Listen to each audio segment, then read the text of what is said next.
இனி summer holidays கண்ணு கால் GT ஹாலிடேஸ்க்கு பண்ணு. GT holidays, south India's #1 travel brand. Tamil அது ஒரு கடல் தான், அதுக்கு அளக்க முடியாது, எண்ண முடியாது. இன்றைக்கி இருக்க கண்டுபிடிப்பெல்லாம் அன்னைக்கே கண்டுபிடிக்கப்பட்டது. கம்பராமாயணத்தை நீங்கள் நெப்போலியன்ட்ட ஒரே ஒரு புத்தகம் இருந்துச்சு, தமிழ் நூல் கம்பராமாயணம். யார்? நெப்போலியனுடைய லைப்ரரி, போனாபார்ட் நெப்போலியன் லைப்ரரியில் ஒரு கம்பராமாயண புத்தகம் மட்டும் இருந்துச்சான். என்னங்க அது? சரி, இன்றைக்கி இஸ்ரேலில் ஒரு போர் நடக்குது, பெரிய போர். இன்றைக்கி இஸ்ரேல் தான் இராணுவ ரகசியங்களும் இராணுவத்தில் முன்னணியாக இருக்குது. இப்போ இந்த காசாவுடைய போர் ஏவுகணை தாக்குதல் இருந்துச்சு, பெரிய தாக்குதல், நிறைய விமானங்களை, ஆள் இல்லாத விமானங்களை அனுப்பி அழிச்சான். அம்பளம் போயிருந்தால் இஸ்ரேல் காலி ஆகிருக்கும், ஆயிருக்கும்ல. ஆனால் காலி ஆகலை. என்ன காரணம்?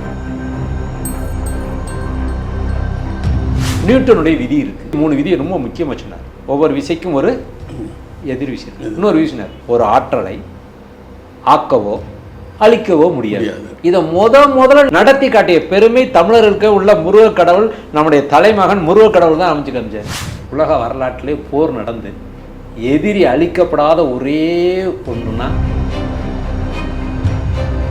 இன்னைக்கு இருக்க அந்த உசிலம்பட்டியில் இருக்க ஒரு பையனுடைய டிஎன்ஏ, விருமாண்டியோட டிஎன்ஏவும் சவுத் ஆப்பிரிக்கா டிஎன்ஏ ஒத்து போயிருக்குல்ல. முதல்ல வந்த மனிதனுடைய டிஎன்ஏ அதுங்கிற ஒத்து போயிருக்குல்ல, ஸ்பென்சர் வேல்ஸ். ஆமாம். அப்போ நம்ம அதை ஏற்றுக்கத்தானே வேண்டியிருக்கு. ஓம் சரவணபவ நேயர்களுக்கு வணக்கம்.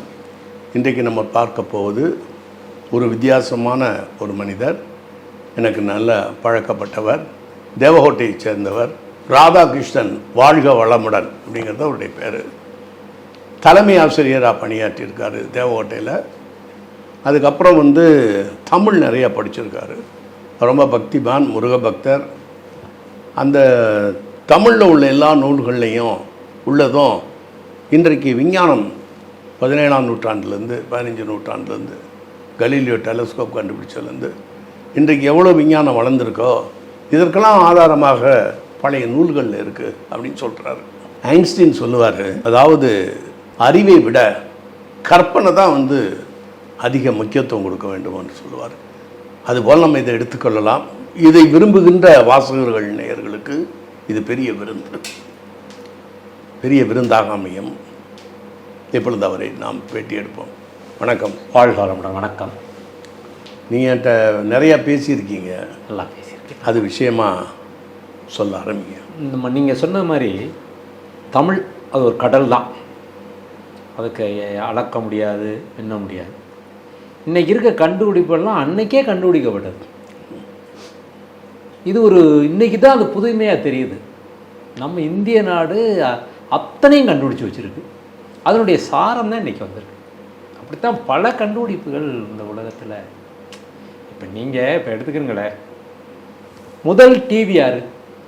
ஐயாவுக்கு தெரியும். முதல் தொலைக்காட்சி தனஞ்சயன் சஞ்சயன் திருதராஷ்டிரனுக்கு போர்க்கால காட்சியை அப்படியே விரிவிக்கிறான். ஒரு சின்ன டைரக்டர் நேரலை முதல் அவருக்கு கண்ணு தெரியாது. ஆமாம், திருதராஷ்டிரனுக்கு கண்ணு தெரியாது. ஆமாம், அவனுக்கு அந்த ஆற்றல் இருந்துச்சு. பல நூல்கள் வேறு மாதிரி சொல்லுதாங்க. ஒரு நூல் அவருக்கு இந்த ஆற்றல் கொடுத்துருந்தாங்க. ஒரு நூல் சொல்லுது, அதை ஒரு தாம்பாளத்தில் அதை அந்த காட்சியை அப்படியே பார்த்து விவரித்தான். ஓஹோ, அந்த காட்சியை அப்படியே பார்க்குறான், அப்படியே விவரித்தான். திருதராஷ்டிரன் சொல்கிறான், இங்கே யார் நிற்கிறா? இங்கே கிருஷ்ணன் நிற்கிறான், இங்கே அர்ஜுனன் நிற்கிறான், இங்கே தர்மன் நிற்கிறான், இங்கே நிற்கிறான், கர்ணன் நிற்கிறான். போர்க்களம் எப்படி நடக்குங்கிறத இன்னைக்கு போர்க்களம் பூரா நம்ம நேரடியாக பார்க்குறோம், இப்போவே பார்க்குறோம்.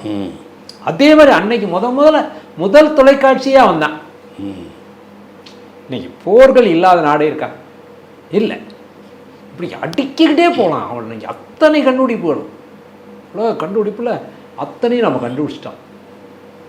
அதை சார எடுத்துகிட்டு போய் தான் நம்மளுடைய கம்பராமாயணத்தை, நீங்கள் நெப்போலியன்ட்ட ஒரே ஒரு புத்தகம் இருந்துச்சு, தமிழ் நூல் கம்பராமாயணம். யார்? நெப்போலியனுடைய லைப்ரரி, போனாபார்ட் நெப்போலியன் லைப்ரரியில் ஒரு கம்பராமாயண புத்தகம் மட்டும் இருந்துச்சான். என்னங்க அது? அதில் இருக்க அத்தனை அறிவு அவன் அந்த போர் நுணுக்கங்கள். அவன் இன்னும் ஒரு செய்தி சொன்ன உங்களுக்கு நீ நல்லா சொல்லியிருப்பிய. உங்களுடைய வெற்றிக்கு காரணம் என்னன்னு கேட்டாங்க. ஒரு கையில் ஹோமர் எழுதிய நூல், மறுகையில் வாள் அப்படின்னு சொல்லுவாங்க. ஹோமர் சண்டையை பற்றி காட்சி தானே. இப்போ அந்த ராமாயணத்தை படித்தாங்க, எல்லாத்தையும் கண்டுபிடிச்சா ராமாயணத்தை படித்தாங்க. இப்போ இன்றைக்கி ஒரு போர் நடந்துச்சு, உங்களுக்கு தெரியும். இன்றைக்கி இஸ்ரேலில் ஒரு போர் நடக்குது, பெரிய போர். இன்றைக்கி இஸ்ரேல் தான் இராணுவ ரகசியங்களும் இராணுவத்தில் முன்னணியாக இருக்குது. இப்போ இந்த காசாவுடைய போர் ஏவுகணை தாக்குதல் இருந்துச்சு, பெரிய தாக்குதல். நிறைய விமானங்களை, ஆளில்லா விமானங்களை அனுப்பி அழிச்சான். அம்பளம் போயிருந்தால் இஸ்ரேல் காலி ஆயிருக்கும்ல. ஆனால் காலி ஆகலை. என்ன காரணம்? மேலே ஒரு கூடாரம் அமைச்சிருந்தாங்க. நாட்டுக்குள்ளே வரும்போது அதுவே திருப்பி அடிச்சிடும். எல்லா நாடும் அதை பார்த்து வியந்து போயிருக்கான். அமெரிக்கா அது மாதிரி தயார் பண்ணியிருக்கான்னு சொல்கிறாங்க. இப்போ இந்தியாவோட அது மாதிரி இப்போ செய்ய போகிறோம்னு சொல்கிறாங்க. எல்லாம் பண்ணுது. கம்பராமாயணத்தில் அந்த இது அப்படியே இருக்குது. ராமபிரான்னு வந்து விஸ்வாமித்திரர் கூப்பிடுவார் தசரதன்ட்ட, என்னை நான் போய் தவம் செய்ய போகிறேன், உன்னுடைய கரிய செம்மல்ல குடு அப்படின்னு. அவன் என்னையா, நான் பெரிய போர் வீரனாக இருக்கேன் தசரதன் சொல்லுவான், நான் வரேன், என் குழந்தைய விட்டுருமா, நீ அவன் தான் வேணும்னு ஒரு கேட்பார். 12-13 வயசு, 15 வயசுக்குள்ள. அப்போ அவருடைய குரு இருப்பார் வசிட்டர், அவர் அனுப்பிடு அப்படிங்கிறார். கூட்டிகிட்டு வந்துட்டு இருப்பாங்க. வரும்போது அவன் தவம் பண்ண போகிறதுக்கு முன்னாடி தாடகைங்கிற அறைக்கு வந்துடுவான். அவள் வருவா அந்த தீவில், என்னை இப்போ தவம் பண்ண விடமாட்டா, நீ என்னை காத்து நில்லும்பா. இன்னைக்கு வச்சுருக்க கூடாரத்தை அன்னைக்கே ராமன் அந்த கூடாரத்தை யார் மேலே அமைச்சான்னா கோமுனிங்கிற விஸ்வாமித்திரர் மேலே அமைச்சான். தாமரை செங்கனான் சரங்களோடு கோமுனி இருக்கை கூடம் அமைத்தனே போட்டான். அப்படியே போட்டான். கூடம் அமைத்தன ஒரு கூடம், சரம்னா அம்பு, அது இரும்புல தான் இருந்துச்சு. அப்போ அந்த இரும்பு கூடம் தான் அதுவும். இன்னைக்கு இருக்க அயன்டூமு இரும்பு கூடம் தான். அப்போ ரெண்டும் ஒன்று தானே. இதனால நெப்போலியனே கம்பராமாயண புத்தகத்தை கொண்டே அதில் வச்சு படித்தான். தமிழர்களை அறக்கர் என்றும் அவங்கள வந்து மனிதர்கள் என்றும் சொன்னதாக சொல்கிறாங்க. அது அது அது வந்து கற்பனை. நீங்கள் சொன்ன மாதிரி கற்பனையில் எல்லாம் தமிழர்கள் வந்து அறக்கரே இல்லை. தமிழர் அவங்க கற்பிச்சது. அவங்க வால்மீகி அப்படி கற்பிக்கலை. அவர் என்ன சொன்னார் அதுதான். இன்னொன்று கட்டுங்க, ராவணன் வந்து அந்தணன். அந்தனர் தான் ராவணன். அந்தணன் தானே, அந்தனர் இல்லையா அவன்? ராவணன் அந்தணன், பிறப்பால் வந்து அந்தணன். பிராமணன் மனுவுடைய வம்சம் இல்ல அவன், புலந்திரனுடைய வம்சம் இல்ல அவன். தமிழர்கள் தான் என்னைக்கும் அதை ரொம்ப இதாக நின்றவர்கள். ராமனுக்கு ரொம்ப துணையாக.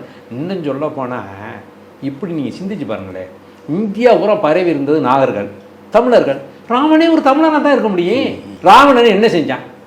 எவன் தவம் பண்ணானோ, எவன் முனிவராக இருந்தானோ அவனை பூரா அவன் அழிச்சான். நமக்கு மேலே ஒருத்தர் பெருசாக வரக்கூடாது. தமிழர்கள் அப்படி யாரையும் நினைக்கவே மாட்டார். அதனால் ராவணன் அந்தணன் தாங்க, அதில் மாற்றுக்கருத்தே இல்லை.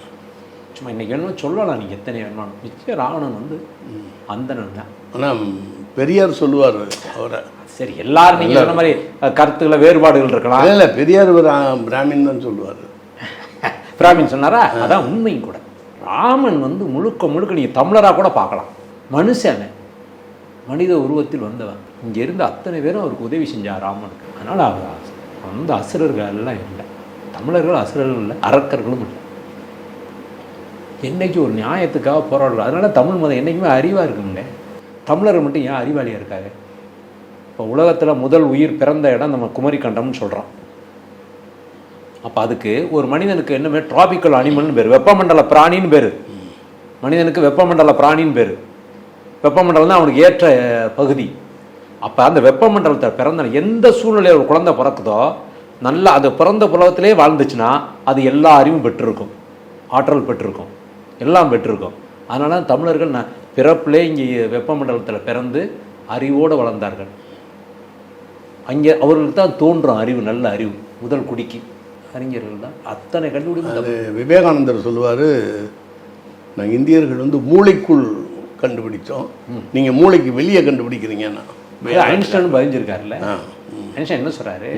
நாமெல்லாம் வெளி உலகத்தை இப்போ கட்டி ஆராய்ச்சி பண்ணி கொண்டு இருக்கிறோம், இந்தியர்கள் தான் உள்ளுணர்வை ஆராய்ச்சி பண்ணிக்கிட்டு இருக்காங்க. பண்ணிக்கிட்டு இருக்காங்க. ரெண்டு வேற வேற. அப்போ நீங்கள் இப்போ வேற ஒன்றும் வேணாம், தமிழர் கண்டுபிடிப்பில் இன்னைக்கு இருக்குல்ல இந்த எழுத்து முறை, இந்த எழுத்து முறை இருக்குது, இதுக்கு பேர் என்ன? இந்தோ அரேபிய முறைன்னு பேர். முதல்ல அரேபிய முறைன்னு அதை வச்சுருந்தாங்க. இங்கே வந்து அரேபியர்கள் வந்து இந்த எழுத்து முறையை பயந்துட்டு போய் அவர் உலகம் பூரா வாணிகம் செஞ்சதுனால எல்லா நாட்டிலையும் என்ன நினச்சிக்கிட்டு இருந்தாங்கன்னா அதுக்கு பேர் அரேபிய முறைன்னு வச்சுருந்தாங்க.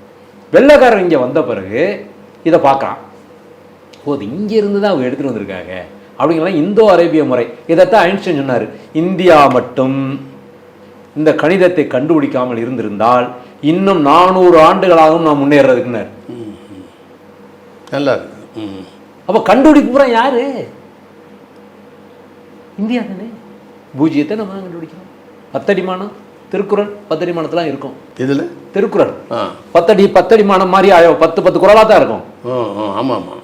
10 அடிமானத்தை கண்டுபிடிச்சே நம்ம இன்னைக்கு இருக்க இந்த கம்ப்யூட்டருக்கு தோதா வந்தது அதுதான், 10 அடிமானம் தான். உலகத்தினுடைய நம்ம நீ கற்பனைனா நினச்சிக்கிறலாம், ஆனால் கண்டுபிடித்தது ஒரு காலத்தில் அழிந்து போகுது, எல்லாமே அழியுது. 300 ஆண்டுகளுக்கு மேலே ஒரு நாடு சிறப்பாக வாழ்ந்ததாக ஒரு வரலாறு இருக்குது, ஏதோ ஒரு காலத்தில் அழியுது.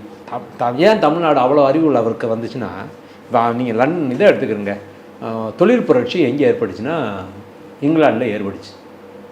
ஒரு அமைதியான சூழ்நிலை இருந்த போது என்ன தொழில் புரட்சி, தேவையினுடைய காரணத்தினால தொழில் புரட்சி. ஏன்னா அங்கே ஒரு ராணி அமைப்பு, அந்த ராஜா அமைப்பு நல்லா இருந்ததுனால ஒரு தொழில் புரட்சி ஏற்பட்டுச்சு. இந்தியாவிலேயே தமிழ்நாட்டில் பெரிய அறிவியல் கண்டுபிடிப்புலாம் தோன்றுச்சு, பெரிய இலக்கியங்கள்லாம் தோன்றுச்சுன்னா தேமதுர தமிழோசைன்னு ஒரு புத்தகம் எழுதுனார் நாமக்கல் கவிஞர். அவர் சொல்கிறாரு, பாண்டிய மன்னன் வந்து 9900 ஆண்டுகள் வாழ்ந்தான், அரசாட்சி செலுத்தினான். உலக அரசர்களே அதிகமான அரசாட்சி செலுத்தின ஒரே நாடு பாண்டிய நாடு தான். மார்க்கோ போலவும் அதை பதிகிறார்ல, நான் போய் பார்த்த நாடுகள்லேயே ரொம்ப அமைதியும் அன்பு இருந்த ஒரு நாடாக பாண்டிய நாடுன்னு பதிவு வச்சுறாருல. அதனால தான் இங்கே அவ்வளோ கண்டுபிடிப்புகளும், அது கற்பனையில் கண்டுபிடிப்பு நடந்தது. அப்புறம் இயற்கையினுடைய கால்கோளில் போகுது இந்த இருக்க சுனாமினால். அதான் நீங்கள் இன்றைக்கி அன்றைக்கி இப்போ நீங்கள் இப்போ நம்ம ராமாயணம் பார்த்தோமே, இப்போ நீங்கள் காரில் போகிறோம், வெயில் நேரம், இந்த நேரம் நல்ல வெப்பம், என்ன செஞ்சுக்கிடுவோம்? ஏசி போடுவோம். ஏசியை போடுவீங்க. ஆமாம். முதல்ல ஏசியை போட்டது யார் தெரியுமா? தெரியாது. விஸ்வாமித்திரர். எப்படி? ராமன லட்சுமணன் அந்த கூடாரம் அமைச்சிடான், ஹேண்டும் அடைச்சிடான், அடைச்சிட்டு இது நடந்துருது. எது நடந்துருது? அவனுடைய தியானம், அதை காத்துட்டான். ராமனும் லட்சுமணன் அதை காத்து வச்சுட்டான். சரின்னு காத்து வச்சுட்டு திரும்பி இங்கேருந்து மிதிலைக்கு போகிறாங்க. அப்படி கூட்டிகிட்டு போயிருக்காங்க, வெயில் கட்டுமே அடிக்குது. அவ்வளோது பார்க்குறான், அவன் தாங்க மாட்டாங்களே சின்ன பிள்ளைய அப்படின்னு அவங்க போகிற இடத்துல குளிர் தரும் ஓடை ஒன்று அமைச்சான். அது கமராமணி வரிகள்லே இருக்கு. அவன் போகிற இடம் மட்டும் குழு குழு குழு குழுன்னு போயிட்டு இருக்கும். அப்போ முதல் கார் ஏசியே அமைச்சதுங்க.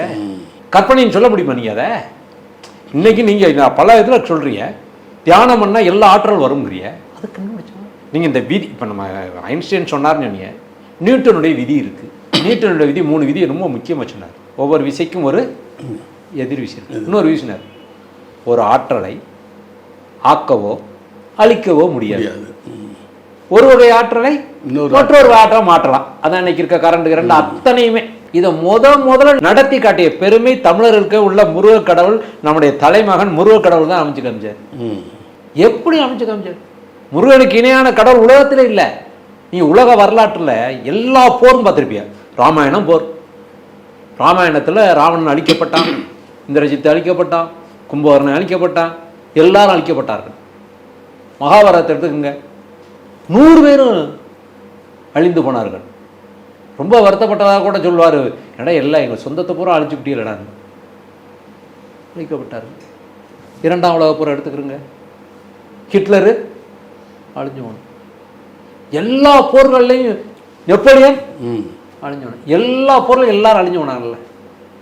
தமிழருடைய வரலாறு, உலக வரலாற்றிலே போர் நடந்து எதிரி அழிக்கப்படாத ஒரே ஒன்றுனா முருகன் நடத்திய போர் தான். யாரையும் கொல்லலை, எதிரியை கொல்லலை இல்லை.